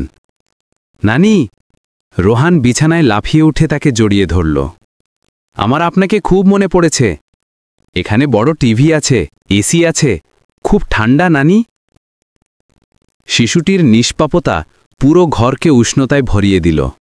মায়া বিছানার পাশে হাঁটু গেড়ে বসল। আমাকে ক্ষমা করে দিন নানি, আমি আপনাকে মিথ্যা বলেছিলাম যে মা অসুস্থ। খুব ভালো করেছ বেটা, তুমি সত্যি বড় বোন, মা আর ভাইয়ের খেয়াল রাখতে জানো। অর্জুন একপাশে দাঁড়িয়েছিলেন।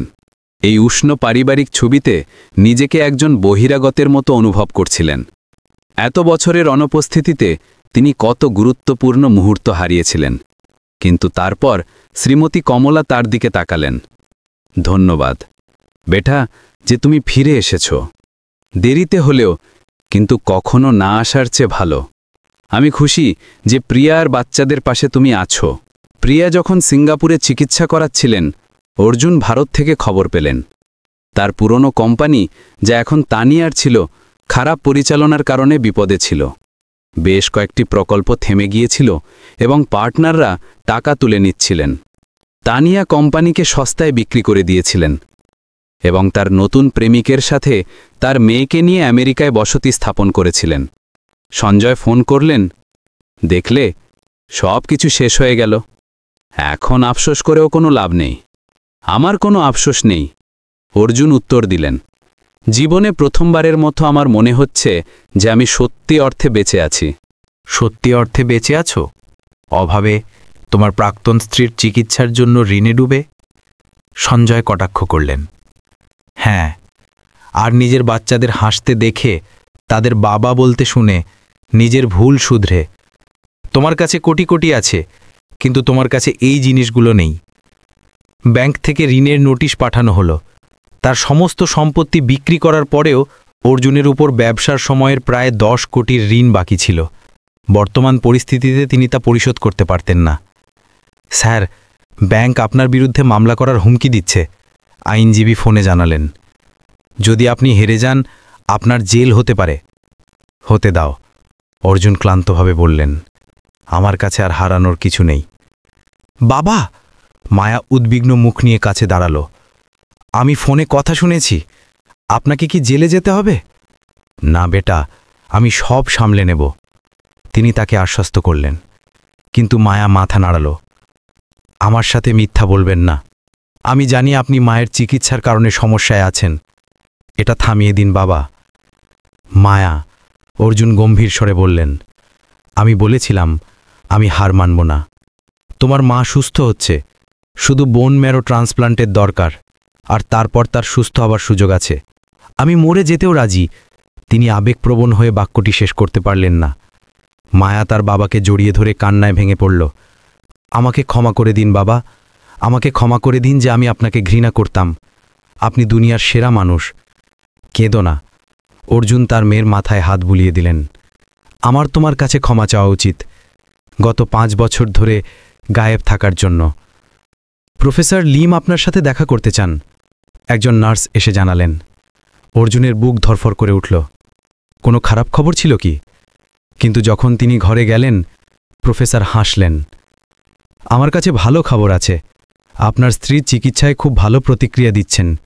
যদি আমরা একটি উপযুক্ত বোন ম্যারো ডোনার খুঁজে পাই, তবে তার সুস্থ হবার খুব বেশি সম্ভাবনা আছে। আমি দান করব, অর্জুন সঙ্গে সঙ্গে বললেন। আমি পরীক্ষার জন্য প্রস্তুত। প্রফেসর মাথা নাড়লেন। আমি আন্দাজ করেছিলাম যে আপনি এটাই বলবেন। কিন্তু আপনি কি ঝুঁকিগুলো বোঝেন? বোন ম্যারো দান করা বিপজ্জনক নয়, কিন্তু এটি কিছু সময়ের জন্য আপনার স্বাস্থ্যের উপর প্রভাব ফেলবে। আমি বুঝি। দয়া করে সঙ্গে সঙ্গে পরীক্ষা করুন। 2 দিন পর পরীক্ষার ফলাফলে জানা গেল যে অর্জুন 90% মিলে গেছেন, যা 2 অরক্ত সম্পর্কীয় মানুষের মধ্যে একটি বিরল হার ছিল। এটা ওপরওয়ালার সংকেত, ডাক্তার রসিকতা করে বললেন। মনে হচ্ছে আপনারা দুজন একে অপরের জন্য তৈরি। অর্জুন বিষণ্ণভাবে হাসলেন। হয়তো এটা সত্যিই ছিল, কিন্তু তার এটা বুঝতে অনেক দেরি হয়ে গিয়েছিল। তুমি পাগল, আমার জন্য বোন ম্যারো দান করছো? প্রিয়া এই খবর শুনে চমকে উঠলেন। তোমার জন্য নয়, আমার বাচ্চাদের মায়ের জন্য অর্জুন, শুধরে দিলেন। আমি তোমার এবং বাচ্চাদের কাছে খুব ঋণী। এটাই একমাত্র উপায় যার দ্বারা আমি কিছুটা হলেও ক্ষতিপূরণ করতে পারি। কিন্তু যদি তোমার কিছু হয়ে যায় তো? কিছু হবে না, আমাকে এখনো বাচ্চাদের লালন পালন করার জন্য বাঁচতে হবে। বোন ম্যারো ট্রান্সপ্লান্টের জন্য অপেক্ষা করতে করতে পরিবারটি কিছু বিরল শান্তিময় দিন কাটালো। অর্জুন রোহনকে পড়া এবং দাবা খেলতে শেখালেন। বাবা, আমি বড় হয়ে ডাক্তার লিমের মতো ডাক্তার হতে চাই, ছেলেটি বলল। যাতে আমি মায়ের মতো গরিব মানুষদের চিকিৎসা করতে পারি। এটা একটা ভালো স্বপ্ন। আমি তোমাকে সমর্থন করব। অর্জুন তার ছেলের মাথায় হাত বুলিয়ে দিলেন। মায়া তার বাবার সাথে খুলে কথা বলতে শুরু করল। তাকে কঠিন বছরগুলোর কথা জানালো। আমি আপনাকে খুব ঘৃণা করতাম, মেয়েটি জানালো। যখনই আমি বন্ধুদের তাদের বাবার সাথে দেখতাম, আমি আলাদাভাবে কাঁদতাম। কিন্তু মা বলতো যে আপনি খারাপ মানুষ নন, শুধু পথ হারিয়ে ফেলেছেন।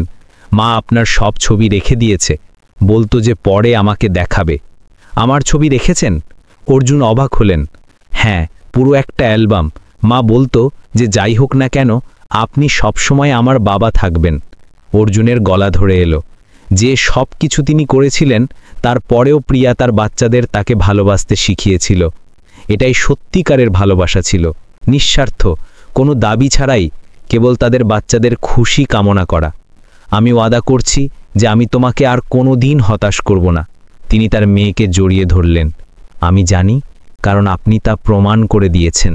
বোন ম্যারো ট্রান্সপ্ল্যান্টের 3 মাস পর প্রিয়াকে একটি বিশেষ পুনরুদ্ধার কক্ষে ছুটি দেওয়া হলো। তার শরীর নতুন ম্যারোতে চমৎকারভাবে প্রতিক্রিয়া দিয়েছে। তার সব সূচক দিন দিন ভালো হচ্ছিল। এটা সত্যি একটি বিশেষ কেস। প্রফেসর লিম তার উত্তেজনা লুকাতে পারলেন না। আমি কোনো রোগীকে এত দ্রুত সুস্থ হতে দেখিনি, কিন্তু তাকে এখনও কমপক্ষে 2 থেকে 3 বছর পর্যন্ত পর্যবেক্ষণ এবং রক্ষণাবেক্ষণের চিকিৎসার প্রয়োজন হবে। অর্জুন মাথা নাড়লেন। তিনি একটি দীর্ঘ যাত্রার জন্য নিজেকে মানসিকভাবে প্রস্তুত করে নিয়েছিলেন। গুরুত্বপূর্ণ বিষয় ছিল যে প্রিয়া ধীরে ধীরে সুস্থ হচ্ছে এবং বাচ্চাদের কাছে তাদের মা ছিল। ভালো খবর ক্রমাগত আসছিল। শ্রীমতী কমলা কয়েক মাসের ফিজিওথেরাপি করার পর তার ডান হাত কিছুটা নাড়াতে পারছিলেন। মায়া সর্বোচ্চ নম্বর নিয়ে একটি প্রতিভাবান স্কুলে ভর্তি হল। রোহান খুশি এবং চটপটে ছিল। এখন তার মধ্যে পুষ্টির অভাবের কোনো লক্ষণ ছিল না। বাবা, আজ শিক্ষক আমার আঁকার প্রশংসা করেছেন। ছেলেটি তার আঁকার খাতা দেখালো। অর্জুন এক একটি পাতা উল্টালেন। তার ছেলের প্রতিভায় বিস্মিত হলেন। একটি বিশেষ ছবি ছিল যেখানে পুরো পরিবার খাওয়ার টেবিলের চারপাশে বসেছিল। রেখাগুলো বাঁকা ছিল, কিন্তু আবেগে ভরপুর। প্রিয়া সুস্থ হওয়ার অপেক্ষায় অর্জুন ভারত থেকে খবর পেলেন। তানি একজন তরুণ ব্যবসায়ীকে আবার বিয়ে করেছেন এবং তার মেয়েকে নিয়ে আমেরিকায় বসতি স্থাপন করেছেন। তিনি একটি ইমেল পাঠালেন। আমি বাচ্চাটির পদবি পরিবর্তন করে দেব। আজ থেকে তোমার কোনো খোরপোশ দেওয়ার বা যোগাযোগ করার প্রয়োজন নেই। ধরো আমরা কখনো মিলেছিলামই না। তিনি মিশ্র অনুভূতি নিয়ে ইমেলটি পড়লেন। কিছুটা স্বস্তি এবং কিছুটা সেই নিষ্পাপ শিশুটির জন্য অপরাধবোধ। কিন্তু হয়তো এটাই সবচেয়ে ভালো উপায় ছিল, যাতে মেয়েটি একটি পুরো পরিবারে বড় হয়। মায়া এবং রোহানের মতো দুটি বাড়ির মধ্যে না পিষ্ট হতে হয়। কি ভাবছ? প্রিয়া জিজ্ঞেস করলেন, যখন তিনি তাকে জানালার কাছে গভীর চিন্তায় ডুবে থাকতে দেখলেন। আমি আমার ভুলগুলোর কথা ভাবছি, যে আমি কত মানুষকে দুঃখ দিয়েছি। সবাই ভুল করে। দরকারি হলো যে আমরা নিজের ভুল শুধরে নিই। প্রিয়া সান্ত্বনা দিলেন। তুমি আমাকে ঘৃণা করো না? আমার জন্য তুমি এত বছর কষ্ট সহ্য করলে? ঘৃণা করে কি পাবো? আমার কাছে 2টি অসাধারণ সন্তান আছে। তারা আমাকে শক্তিশালী হতে, ভালোবাসতে শিখিয়েছে।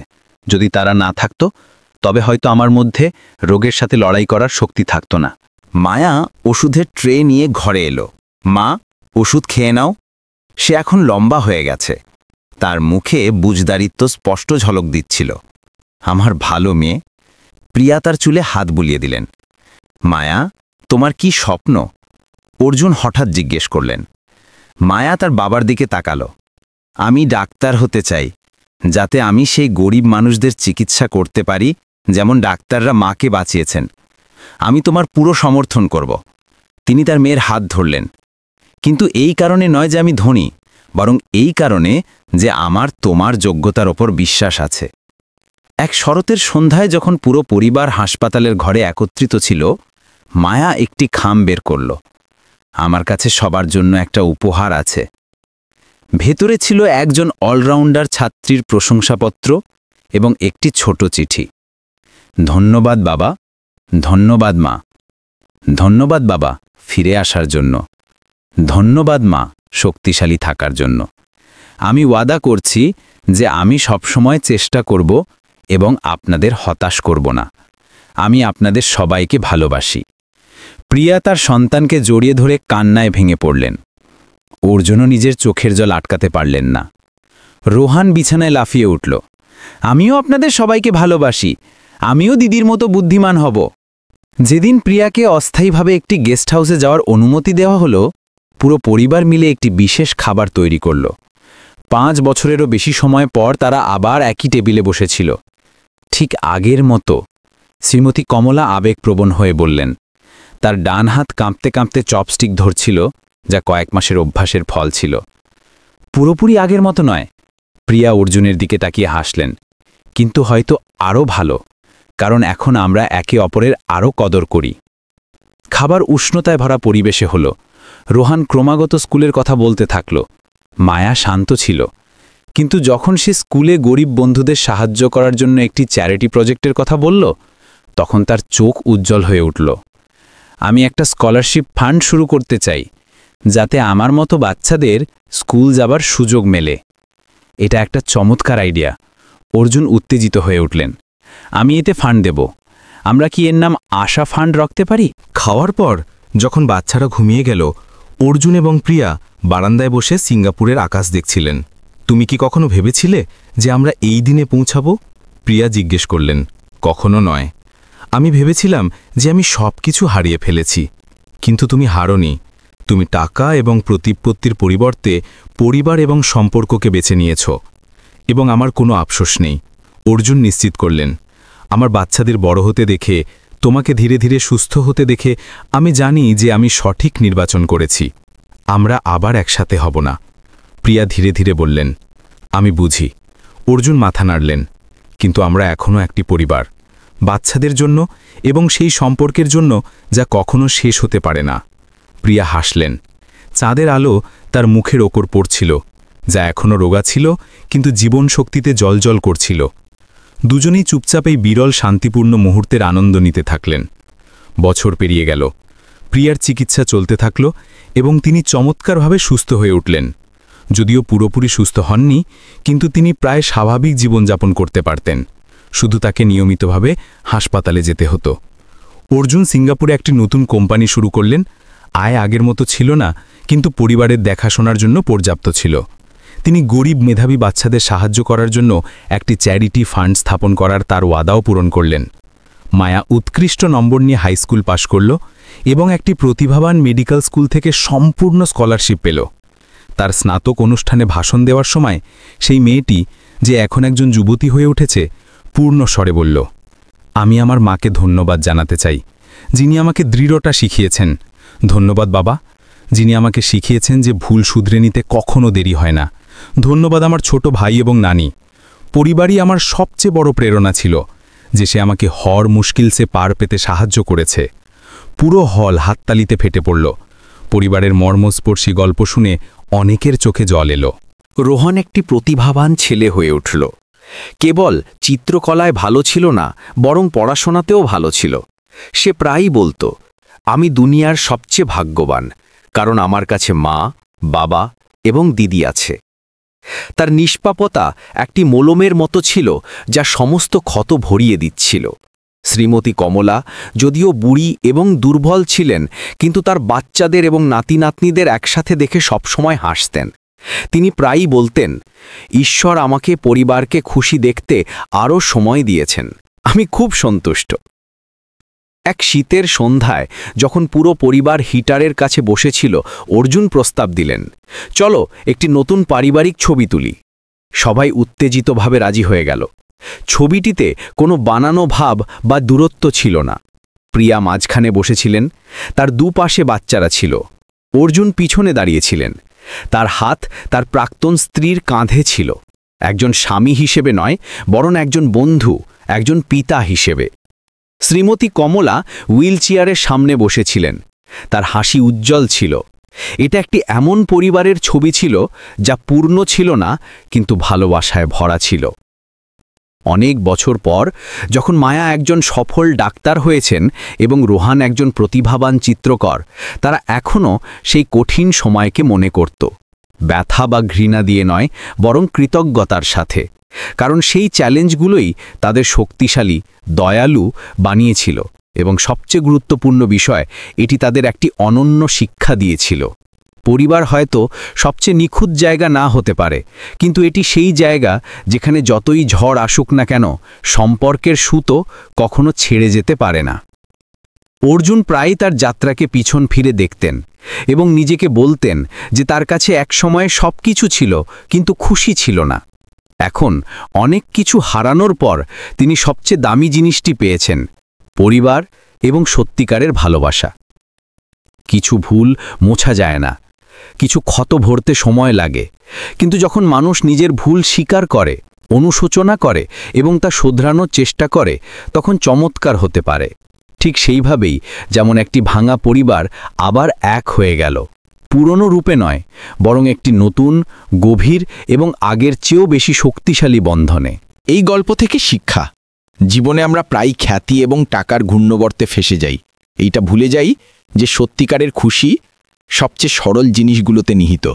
পরিবার, এই দুটি শব্দ সরল মনে হয়, কিন্তু এদের মধ্যে ভালোবাসা এবং বলিদানের পুরো আকাশ লুকিয়ে আছে। নিজের প্রিয়জনদের মূল্য বুঝতে খুব দেরি হওয়ার জন্য অপেক্ষা করবেন না। লোভ এবং ইচ্ছাকে সেই জিনিসগুলোর ওপর পর্দা ফেলতে দেবেন না যা জীবনে সত্যিই গুরুত্বপূর্ণ।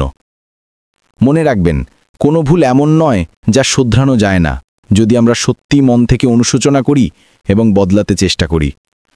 প্রায়শ্চিত্তের পথ কঠিন হতে পারে, কিন্তু চূড়ান্ত পুরস্কার, ভালোবাসা এবং ক্ষমা প্রতিটি বলিদানের যোগ্য হবে।